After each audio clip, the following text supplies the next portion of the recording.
టీడీపీకి ఓటు వేయాలని ఏడాది క్రిందే ప్రజలు డిసైడ్ అయ్యారని శ్రీశైలం నియోజకవర్గం టీడీపీ అభ్యర్థి బుడ్డా రాజశేఖర రెడ్డి చెబుతున్నారు. వైసీపీ ఒక్కసారి అవకాశం అండంతో పొరపాటు చేశామని ప్రజలు అంటున్నారని చెప్పారు.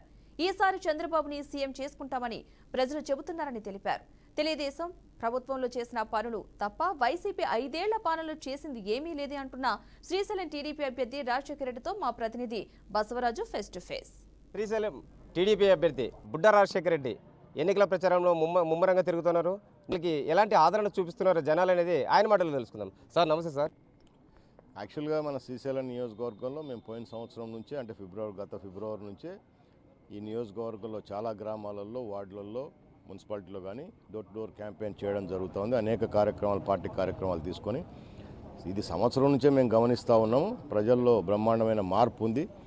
జగన్మోహన్ రెడ్డి గారు వైఎస్ఆర్ కాంగ్రెస్ పార్టీ నాయకులు ఒకసారి అంటే పొరపాటున అవకాశం ఇచ్చాము. ఈసారి పొరపాటు జరిగిపోయింది. ఈ ప్రభుత్వంలో అందరం కూడా నష్టపోయినాం. తప్పకుండా మేము చంద్రబాబు నాయుడు గారిని ముఖ్యమంత్రి చేసుకుంటాం, మీకు కూడా ఈసారి అవకాశం ఇస్తామని చెప్పేసి ప్రజలు స్పష్టంగా చెప్పడం జరుగుతుంది. సరే, ఎలాంటి అంటే సమస్యలు నియోజకవర్గంలో చాలా సమస్యలు ఉన్నాయి, గ్రామాల్లో శాశ్వత పరిష్కారాలు ఎక్కడ చూపలేదు వైసీపీ అంటున్నారు. అంటే మీ దృష్టికి జనాలు ఎలాంటి సమస్యలు చెప్తున్నారు? తెలుగుదేశం పార్టీ అధికారంలో ఉన్నప్పుడు చేసిన పనులు తప్ప అంటే గతంలో మేము ఏదైతే తీసుకొచ్చినామో పనులు కూడా అవన్నీ కూడా పనులు ఇప్పుడు ఈరోజు ఆపేసినారు. ముఖ్యంగా ఆత్మకూరు మున్సిపాలిటీలో మేము 120 కోట్లు పెట్టి డ్రింకింగ్ వాటర్ నానామృత్ స్కీమ్ కింద తీసుకొచ్చినాము. నేనున్నప్పుడే పనులు కూడా మొదలు పెట్టడం జరిగింది లాస్ట్ మన గవర్నమెంట్లోనే.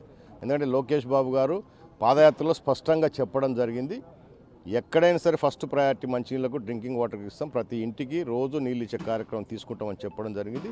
వాళ్ళు ఇచ్చిన హామీలు ఏది నెరవేర్చకపోగా రైతులు నీళ్లు పెట్టుకొని కూడా నీళ్ళు ఇవ్వలేదంటే వీళ్ళు ఎంత నిర్లక్ష్యమైన ప్రభుత్వమో మనమే అర్థం చేసుకోవాలి. జగన్మోహన్ రెడ్డి ఏదైతే సంక్షేమ పథకాలు పెట్టాడో, నవరత్నాలు పెట్టాడో అవే గెలిపిస్తాయి, మేము తిరిగి అధికారంలోకి వస్తామంటున్నారు. నేను నిన్న కూడా చెప్పిన మీడియాలో కూడా కొంతమంది మన మీడియా సోదరులు జగన్మోహన్ రెడ్డి స్థాయి మాది కాదు, కానీ ఒకవేళ జగన్మోహన్ రెడ్డి ఏమైనా పిలిస్తే నేను కూడా వస్తా, నేనే పక్కపక్కన నిలబడి ఆయన ఇచ్చిన పథకాలు ఏముందో మాట్లాడడం. లేకపోతే వాళ్ళ ఎమ్మెల్యే చక్రపాణి రెడ్డి ఉన్నాడు ఇక్కడ లోకల్గా, వాళ్ళు గడప తిరిగినారు కదా, అవునా? అప్పుడు కూడా అడిగాను, నీ గడప ప్రోగ్రామ్కి నేను కూడా వస్తాను చక్రపాణి రెడ్డి, నన్ను పిలుచు, అవునా? నువ్వు డేట్ పెడితే, లేదా నేను డేట్ పెడతారా, మన ఇద్దరం కలిసి పోదాం, మంది మార్బలం వద్దు, మనకు పోలీసులు వద్దు, ఎవరు వద్దు, నువ్వు ఏం పథకాలు చేసావు ప్రజలే చెప్తారని చెప్పినావు. ఈ నవరత్నాలు పేర్లే చెప్పలేకుంటున్నారు, వాళ్ళ పార్టీ కార్యకర్తలే చెప్పలేరు. మళ్ళీ సంక్షేమం ఆడుంది, ఇక్కడ సంక్షేమం లేదు, అభివృద్ధి లేదు. ప్రజలకు మీరు అంతిమంగా మీ పార్టీ తరఫున ఎలాంటి హామీలతో, ఎలాంటి వాగ్దానాలతో అంటే ఓటర్లను ఆకర్షించే కార్యక్రమం మొదలుపెట్టారు? ఇప్పటికే మా నాయకుడు చంద్రబాబు గారు పోయిన మహానాడులో సూపర్ 6 పథకాలు అనౌన్స్ చేయడం జరిగింది. మేము దాన్ని విరివిగా ప్రజల్లోకి తీసుకుపోవడం జరిగింది. ఇప్పటికే మా నాయకులు కానీ కార్యకర్తలు కానీ ప్రతి గ్రామంలో ప్రతి ఇంటికి వెళ్ళి సూపర్ 6 పథకాలు మేము చెప్పడం జరిగింది, ప్రజలకు ఎక్స్ప్లెయిన్ చేయడం జరిగింది. బాండ్స్ కూడా ఇచ్చాము గ్యారెంటీగా. రేపు భవిష్యత్తు గ్యారెంటీ అనే కార్యక్రమం పెట్టినాం. రేపు మన ప్రభుత్వం వచ్చిన తర్వాత ఈ కార్యక్రమాలు చేస్తామని చెప్పేసి మనం చెప్పడం జరిగింది. దాంతోపాటు లోకల్గా ఏదైతే ఇంకా పెండింగ్ సమస్యలు ఉన్నాయో, రైతాంగానికి కానివ్వండి, సంక్షేమం కానివ్వండి, అభివృద్ధి కానీ, అవన్నీ కూడా పూర్తి చేస్తాం నెక్స్ట్ అని చెప్పడం కూడా జరిగింది. ఇటీవల వైసీపీ నుంచి టీడీపీలోకి చాలా ఎత్తున చేరికలు వస్తున్నాయి.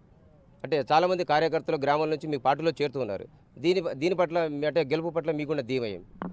ఇప్పుడు మీరే అంటున్నారు కదా, ఈ శ్రీశైలం నియోజకవర్గంలో విపరీతంగా వైఎస్ఆర్ కాంగ్రెస్ పార్టీ నుంచి చేరికలు జరుగుతున్నాయని. ఎందుకు చేరుతున్నారు వాళ్ళు? వైఎస్ఆర్ పార్టీ వాళ్ళు మా పార్టీలోకి వస్తున్నారు కదా, తెలుగుదేశం వాళ్ళు ఎవరు అవతలకు పోలే. వైఎస్ఆర్ పార్టీలో వచ్చి విపరీతంగా ప్రతి గ్రామంలో దాదాపు 2 నెలల నుంచి నాకు ఉదయం లేస్తే రాత్రి పడుకునేంత వరకు టైం కూడా సరిపోవడంలే. అంటే వైఎస్ఆర్ పార్టీ కార్యకర్తల నాయకులే ఆ పార్టీ మీద విసిగిపోయే కదా మా పార్టీలోకి వస్తున్నారు. ఇంకా ప్రజలకు ఏం సంక్షేమం జరుగుతుంది, ఏం అభివృద్ధి జరుగుతుంది?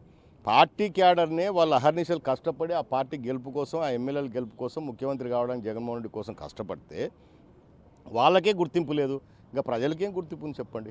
అందుకే ఈరోజు విపరీతంగా తెలుగుదేశం పార్టీలోకి రావడం జరిగింది. అది కూడా ఎందుకు? కంపారిజన్.